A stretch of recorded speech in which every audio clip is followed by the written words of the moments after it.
pues tenemos que intentar no caer más. Vamos bastante rápido. En ce 55e jour de course et un mois après avoir doublé en tête le cap de Bonne-Espérance, Cheminée Poujoula doit franchir, toujours en leader de la flotte, ce soir vers 21h TU, le mythique Cap Horn qui marque la fin des mers du Sud. À 1050 milles de là, la lutte se poursuit entre Neutrogena et Gaes Centros Auditivos, poussés par un front froid de 35 nœuds.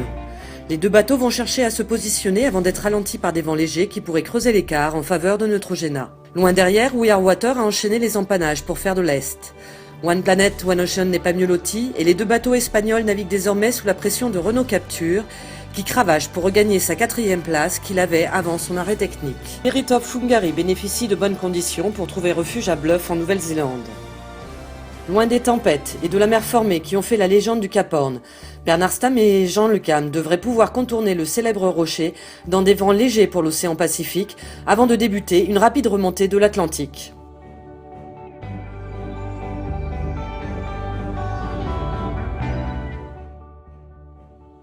En approche du Cap Horn, Cheminée Poujoula progresse à 15 nœuds environ dans des conditions légères pour le Pacifique Sud.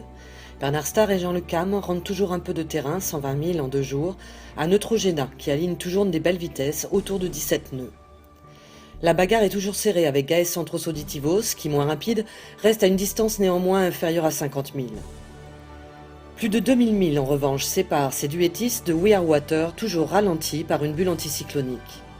Bruno et Willy Garcia ont stabilisé l'écart avec One Planet, One Ocean and Famaton à environ 230 000. Renault Capture met la pression sur ces deux bateaux, dans des conditions favorables, revenu à 560 000 de One Planet, One Ocean, soit un gain de 75 000 en 24 heures. Spirit of Fungari avance rapidement, à 17 nœuds, vers Bluff en Nouvelle-Zélande pour son arrêt technique.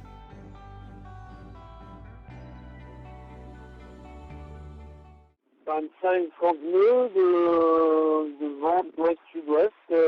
On a l'impression d'avoir le temps qu'il fait toujours ici, quoi. Pour nous, c'est le premier obstacle qu'on a depuis le Cap Vert. Après c'est un peu une porte de sortie des mers du Sud, bien que après le Cap Horn, on est encore dans les mers du Sud à un moment. Mais ça fait quand même, on a quand même l'impression d'être arrivé à un point de passage important qui nous permet de remonter. Après, forcément, c'est un passage un peu spécial, c'est chargé d'histoire, voilà, et voilà, c'est un peu tout ça en même temps, quoi. Alors moi, la première fois que je suis venu là, j'ai cassé la quille juste devant le Cap Horn, donc c'est pas un très bon souvenir, quoi. Par contre, pour l'anecdote, quand j'ai cassé ma quille, j'avais un de mes préparateurs qui faisait une balade et qui était justement au Cap Horn et il m'a ramené le drapeau qui flottait, le drapeau chilien qui flottait sur le Cap Horn. Donc quand j'ai passé, comme moi j'étais un peu dans mes ennuis techniques, j'avais pas vu, donc il m'a ramené le drapeau, c'est sympa. Un peu comme on a fêté le Nouvel An, quoi. Les gens pensent que quand on passe le Cap Horn, on va s'arrêter de faire fonctionner le bateau, alors que c'est là qu'on a le plus de boulot. On va être content quand on l'a passé. On va sûrement se raconter nos deux histoires, et puis voilà, mais on va continuer notre bonhomme de chemin, je crois. Ça,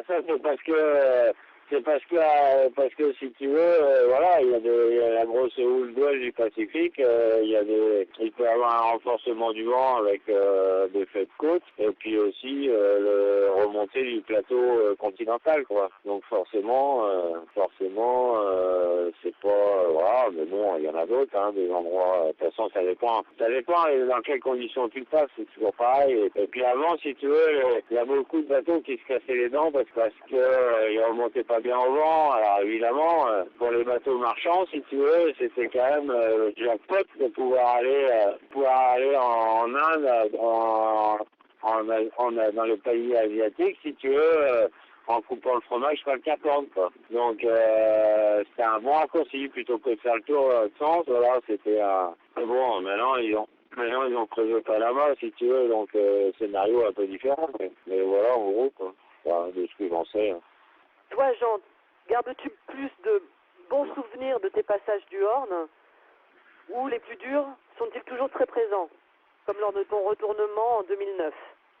Ouais, bah celui-là, c'était pas terrible comme souvenir. Celui-là, en plus, c'était à quasiment, tu vois, là où on est maintenant, là. À 200 000 du Cap Horn, là, c'est exactement à 200 000 du Cap Horn. Un peu plus sud, parce que là, on arrive un peu plus par le nord. C'est à peu près ça, quoi, tu vois. Des conditions, on va dire, quasi similaires, d'ailleurs. C'est peut-être un peu moins de monde. Donc voilà. Autrement, bah, il y a 2 ans, c'était avec Inertiel. Pas mal. Dans des conditions, ma foi, assez agréables. Et en 1981, avec Euromarché, Luxis, c'était Grand Spi et temps médium. Voilà. Parce que là, si tu veux, ça fait quand même un mois, plus d'un mois, ouais, 5 semaines passées qu'on est dans des conditions venteuses, on va dire, houleuses et venteuses. Voilà, et puis en plus froides. Et alors que là, bah, on tourne à gauche pour remonter vers le nord et vers des températures plus clémentes, si tu veux. Et puis, en général, ça t'a passé, c'est bien.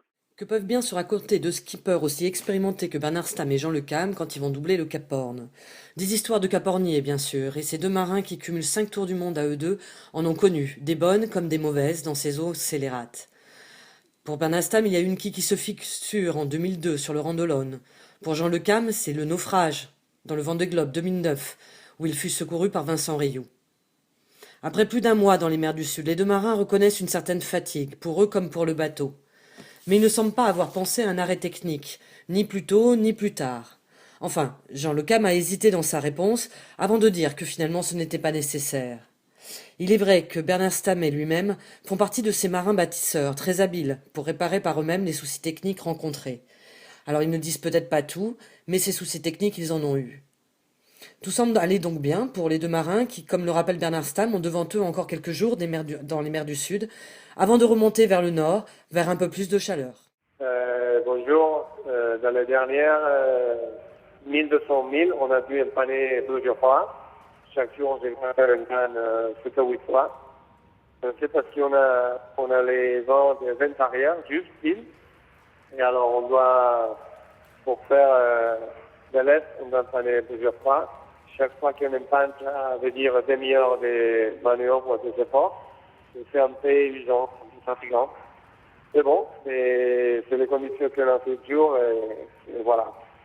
Et les bateaux, maintenant, on a réparé un peu, on a mis une chaussure avec les safrans, on a pu réparer, on a fait un peu la strasse. Et aussi, on avait un problème avec une voile qu'on a dû réparer un peu et on a réussi. Et le bateau est 100% en pleine forme pour attaquer le Cap Horn. Oui, ça fait quelques jours qu'on voit qu'on planait dans un ocean et s'approche à nous.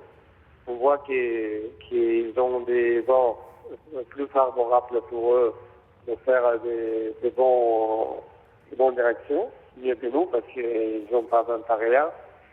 Et bon, la seule chose qu'on peut faire, c'est naviguer le plus vite avec les vents qu'on a et voir les jours qui viennent, qu'est-ce que ça va arriver. Bruno et Willy Garcia doivent faire contre mauvaise fortune bon cœur. Depuis plusieurs jours, We Are Water reste aux prises d'une bulle anticyclonique et coincés de l'autre côté par la zone d'exclusion des glaces, naviguant en vent arrière, ils ont enchaîné les empannages, des manœuvres toujours fatigantes, usantes dans ces latitudes australes où l'air est beaucoup plus dense. Un brin fataliste, Willy Garcia reconnaît suivre avec attention le retour de ses compatriotes espagnols et amis, One Planet, One Ocean and Farmaton, qu'ils avaient doublés dans la descente de l'Atlantique juste avant de passer l'équateur. Les 2 bateaux ont d'ailleurs désormais un adversaire commun, Renault Capture, qui font vers eux, profitant de leur ralentissement en plein Pacifique. Bonjour à tous, aujourd'hui mardi 24 février, nous allons voir ce que donne la météo pour la flotte de la Barcelona World Race. Donc Cheminée Poujoula, toujours en tête de la course, se situe à 250 000 du Cap Horn, 250 000 dans un vent d'ouest-sud-ouest pour 20 à 25 nœuds, ce qui fait qu'il est attendu dans moins de 15 heures au niveau du Cap Horn. Alors pour l'instant, est-ce qu'il va passer près du caillou mythique ou est-ce qu'il va passer un peu plus au sud?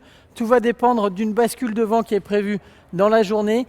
Si le vent passe à l'ouest, il aura peut-être une tendance à plonger un peu plus au sud. Si le vent reste sud-ouest, il va pouvoir bien passer près du caillou mythique.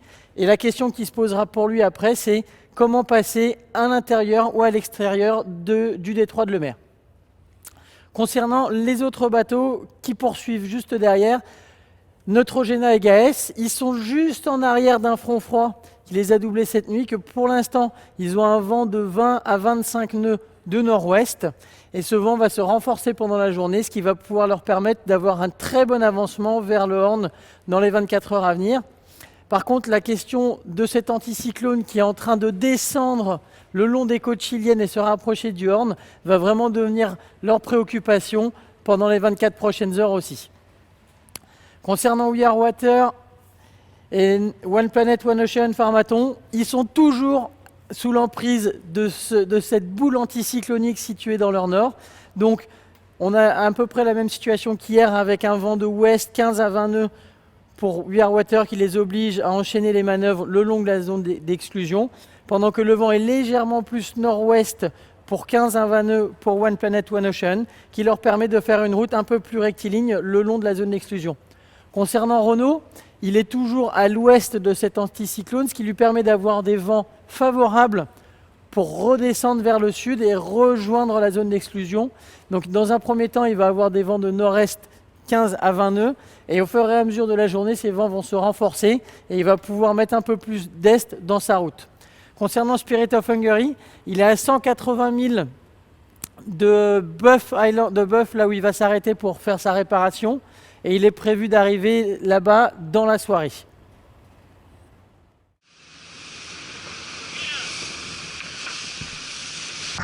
Hola, aquí estamos en lo alto del palo del We Are Water, contemplando el océano Pacífico. Por ahí, por la proa, tiene que estar el Cabo de Hornos, muy lejos, pero bueno, vamos haciendo millas. Como veis, hoy un día soleado, raro aquí en el sur, pero muy bien, muy agradecidos y con vientos portantes. Bueno, hasta luego.